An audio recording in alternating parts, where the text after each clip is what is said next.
des résidences d'architecture et des paysages pour s'engager dans des projets innovants.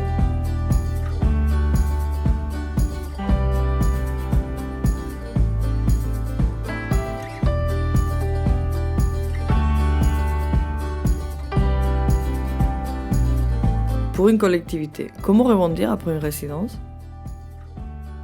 L'objet d'une résidence, c'est de ressortir avec une idée. Et à partir de là, forcément, ça fait peur, parce qu'une idée, c'est un concept, mais qui n'est pas forcément abouti.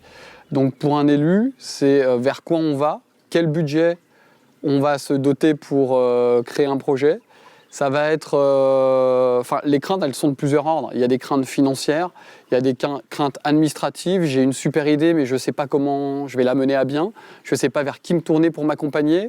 Je ne sais pas comment faire, en fait, tout simplement, si c'est faisable ou pas.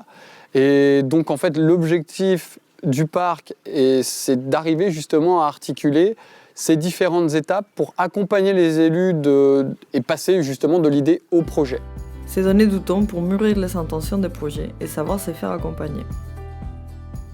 Lorsqu'un maître d'ouvrage public veut se lancer dans une opération d'une certaine envergure, il faut qu'il s'entoure.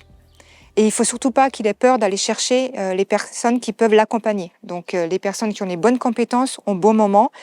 Et à ce moment-là, normalement, c'est étape par étape et valider chacune des étapes. Ne pas aller trop vite, prendre le temps de vérifier si on est toujours dans le cadre de ce qu'on voulait au départ, s'assurer des financements de chacune des étapes, même si le temps d'un élu, quand on est dans une commande publique, on le sait, est encadré, il faut se laisser le temps de monter une opération à partir d'une résidence. Déjà, c'est un premier temps. Et après, pour la suite, il faut vraiment prendre ce temps, parce que même si ce sont des temps d'études où on se dit encore des études, eh ben, c'est le gage d'une bonne réussite pour la fin.